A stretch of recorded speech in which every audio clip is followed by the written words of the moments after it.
Before we get started, everyone, as always, if you want to support the show, you can go to heartland.org/inthetank and donate there. Please also click the thumbs up to like the video, and remember that sharing it helps break through some of YouTube's suppression, or even just leaving a comment helps too. If you're an audio listener, you can help us by leaving a nice review. All right, so normally we do an unhinged segment, but I'm actually going to roll it over into topic number 1 today because it is crazy. So the first topic we're going to look at today is the Pennsylvania governor's mansion was firebombed by an angry leftist, socialist, anarchist, whatever it is. And the media spin on it has been something to behold. So we have this from ABC News. Cody Balmer, who is suspected of starting a fire on Sunday at Pennsylvania Governor Josh Shapiro's residence, was denied bail at his arraignment on Monday. Balmer, a mechanic who had previously expressed disdain for Democrats on social media, was arrested in connection with the fire early Sunday, sources familiar with the suspected arsonist told ABC News. Shapiro and his family were in the residence at the time of the fire, which was reported at about 2 a.m. ET Sunday. They were evacuated safely and were not injured, according to state police. Balmer was identified as a 38-year-old residing in Harrisburg, and he allegedly made 2 Molotov cocktails from Heineken bottles that he had at home and threw them inside the governor's mansion after breaking a window with a hammer, according to court documents. So what ABC neglects to mention in their article, which tries very hard to emphasize the alleged arsonist's dislike of the Democrat Party, is that he has a social media history of just general anarchist content, not anarcho-capitalist, just plain old anarchist, and has on at least one occasion called himself a socialist. He's certainly just insane in general, but it's pretty gross how the left tries to spin this stuff. So I thought it worked for Unhinged as well as our first topic today. Pretty major point in the news to have a major politician's house burnt, or like firebombed, basically. So, Jim, is this just kind of becoming the norm in American politics that people get their houses torched? I remember when I was in college, our local Republican, like GOP office got firebombed. Someone broke the window with a brick and then set fire to it, completely ignoring the fact, hopefully ignoring and not just doing it anyway, that there were apartments over the GOP office. And so people were, they could have been seriously hurt or killed. This just seems to be happening more and more, or maybe it's just a media artifact. I don't know. Jim, what do you think? No, I don't think it's a media artifact. And I think Sam might be able to recall this better than I, but it just occurred to me as you were setting this up for us, Linnea, that I think in the 70s, I mean, first of all, the Weathermen, hard leftist outfit, a mentor of Barack Obama, helped lead the Weathermen in the 70s. They firebombed Congress. There was an actual terrorist attack in the sacred building of Congress, not something like that happened on J6, but actual terrorist attack on it. We've had 2 attempts. People forget all this stuff, but this violence is always supposed to be coming from the right, but seems to be in real life happening from the left. I mean, we had 2 attempts on Donald Trump's life. That was not done by a Republican. We have Tesla dealerships being set on fire, vandalized, and even random people who own Tesla vehicles, having them keyed in parking lots or being like harassed on the highways. We had the BLM Antifa riots all during the summer of love in 2020. We had, in the context of all this, you had Democrat politicians, prominent ones, like Maxine Waters back in the day. Remember that clip? Get in their faces. That don't let them, have any peace. Get it. If you see them in a restaurant or in a gasoline station, you get in their faces. Remember when Trump administration officials in the first term were run out of restaurants? I think even Ted Cruz wasn't in the administration, and he was harassed in a restaurant. And then we have Luigi Mangione, who assassinates a healthcare executive or CEO. And then you have people on the left, including some in the leftist media, calling him a folk hero and just sending him love letters. And, you have leftist protesters who I guarantee you did not vote Republican in the last ever election in their lives, holding signs outside saying free Luigi, and then we have now this. We have a hard leftist firebombing the governor of Pennsylvania, trying to kill him and his family during Passover And this is all coming, all of the violence in our country comes from the left, certainly in very recent memory.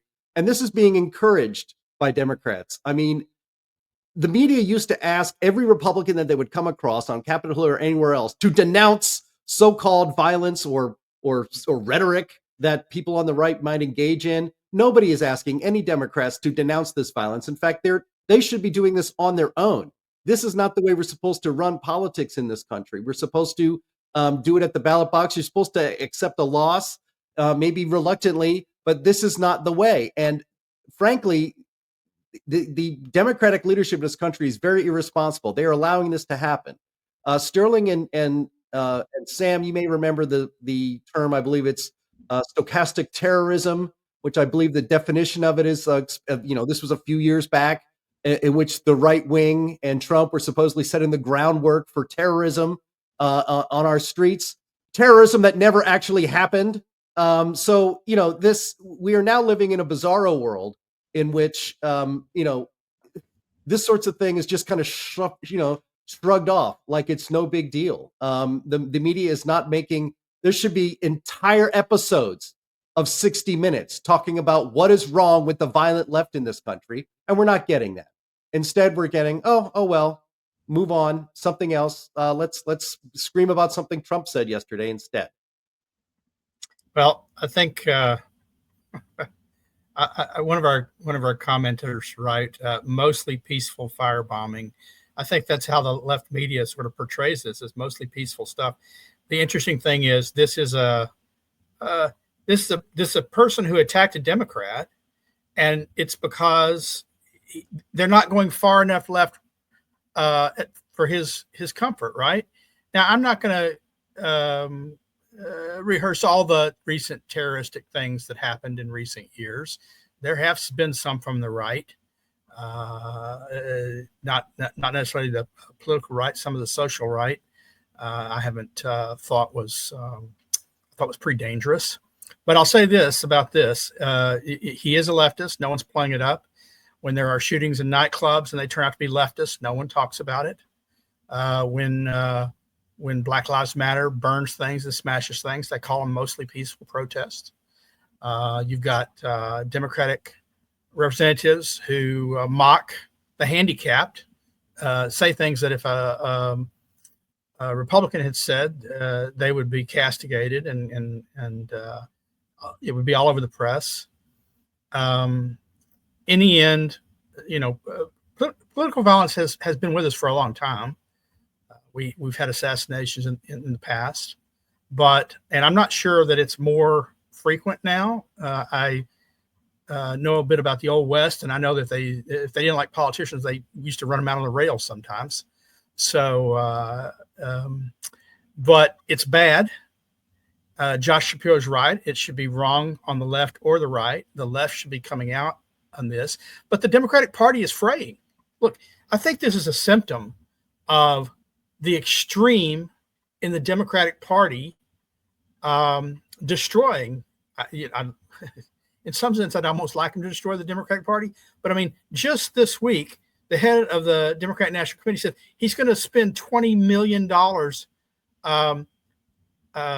going after incumbent Democrats, not Republicans, incumbent Democrats. Why? Because they're not leftist enough.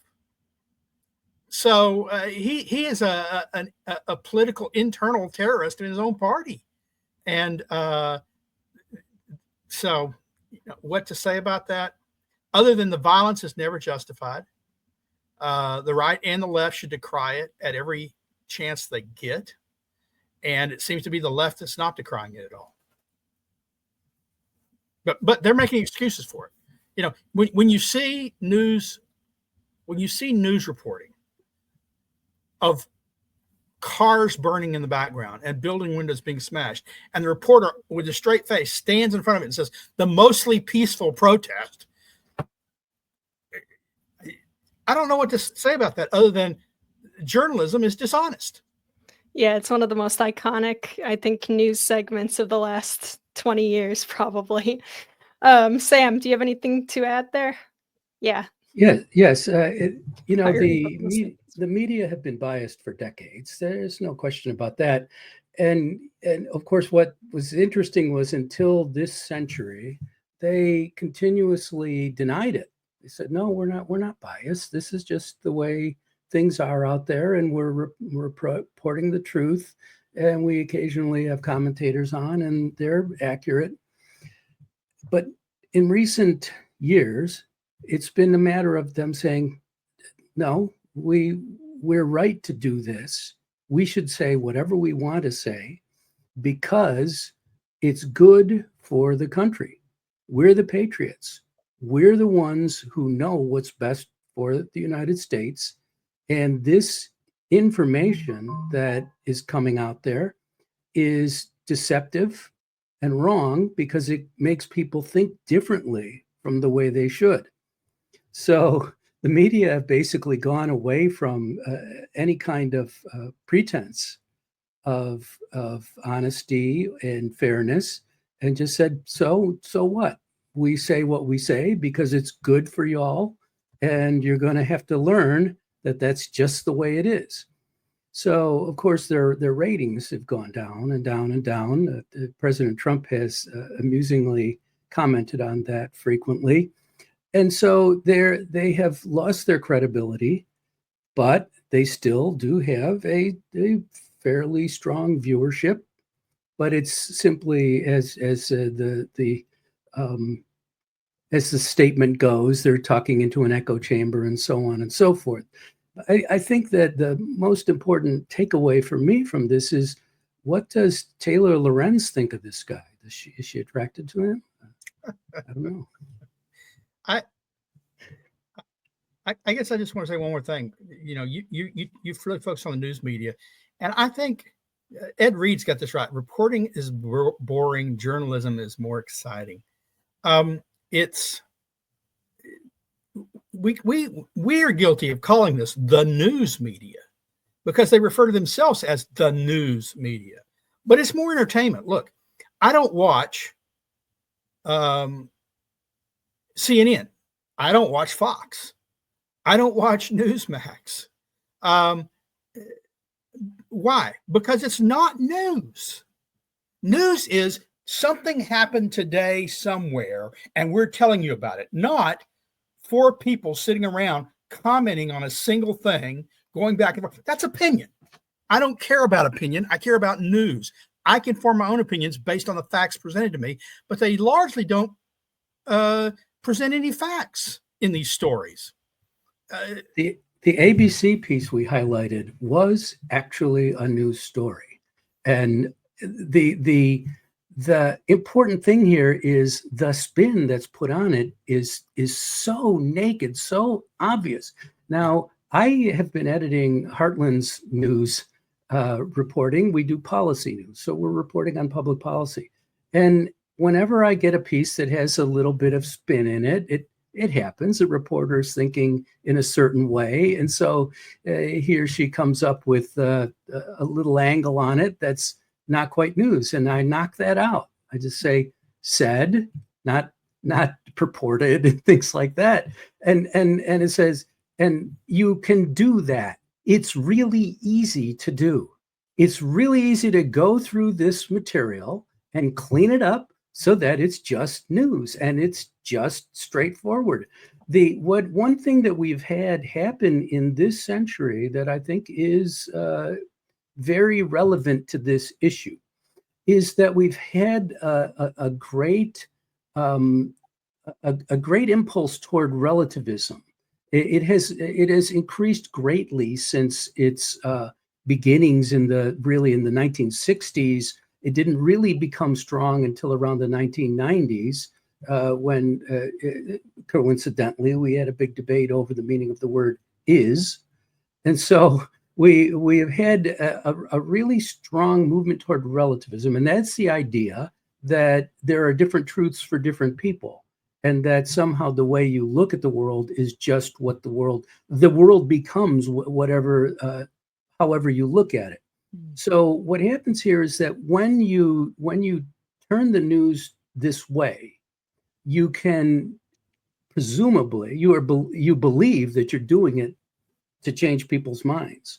But you also believe you're doing it, that this is fair, that it is in fact the case that this man does dislike the Democrats.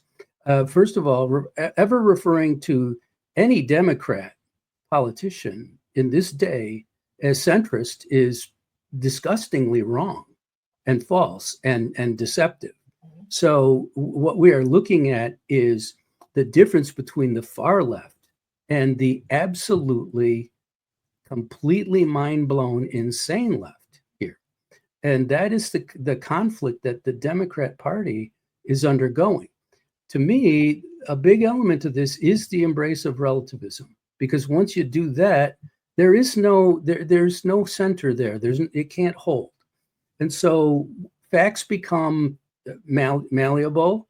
The story, you can say, well, this is true, that he in fact doesn't like the current drift of the Democrat Party. But of course, that is obviously false in its implication. The implication being that he's a pro-Republican.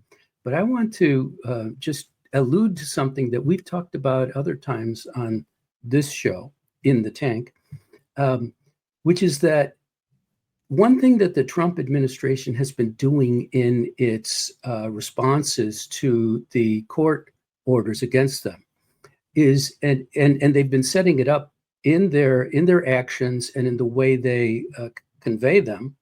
For example, in the orders that President Trump writes, they've been finding a justification for everything they do, a legal justification. So even if it's an 18th century law, it's still on the books. So they have a right to use that as justification. They are now doing, in reality, I think, the something like what Democrats have been doing for decades, which is use what you have and make it work, because success is the only way to win. You can't win just by saying, okay, we're more moral than the other side, so please do what we ask. That's not going to happen, because the people with the strength and the power and the will are going to overcome you. So I think that both of those trends are in fact putting a big pry bar in the middle of the Democrat Party. And you can certainly see disputes on the right. The right is made for disputes because we believe in freedom, we believe in liberty. So that's fine. That's just the way it's always going to be.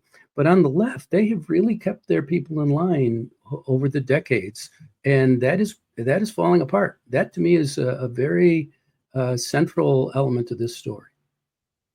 Just add a couple things here. People in the chat had remembered, I'd forgotten on my list. It was quite long already. But we got to remember the attack on Rand Paul when he was mowing his lawn, broke 2 of his ribs. Democrats still today make jokes about that, like it's funny. And then, of course, there was the shooting at the practice there for Republicans for the congressional baseball game that almost killed Steve Scalise, and I think 9 people were injured in that. And then the shooter, a Bernie supporter, radicalized on Facebook of all places. So that's another one. And there's a reason that all of this violence, frankly, is kind of allowed to take place, or it's not thoroughly denounced by the Democratic Party, because it's useful to them. They would denounce this thoroughly if it wasn't useful for them, or if they didn't think that this kind of thing is useful to them and their agenda. Whether you're a leftist or, again, the Democratic Party, there should be demonstrations, peaceful demonstrations. People holding signs saying, like Luigi belongs in jail, or, ballots, not guns, things like that. But we don't see that. And frankly, it's because for many years, Sam, the left has employed these sorts of tactics because it is useful for them. They are the party of revolution. As Linnea kind of pointed out, we don't quite have the proper drop for this segment of unhinged. But there are a lot of people on the left that the Democratic Party relies on, frankly, as their ground troops, who are unhinged. And there seems to be very little interest at all in the formal Democratic Party, especially on the leadership, to rein it in. And as we've all pointed out, very little interest in the media applying pressure on those Democrats to rein it in. And so we will see this continue until those basic, frankly, responsible for fomenting this climate in our country right now take responsibility and try to do something to stop it, because we're not going to be able to stop it. Democrats, Trump's not going to be able to stop it. It's the media and the Democrats who are the only ones with the remote power to put an end to this. Jim, I believe that the function of those shock troops is to move the Overton window so that the Democrats can stream their policies through.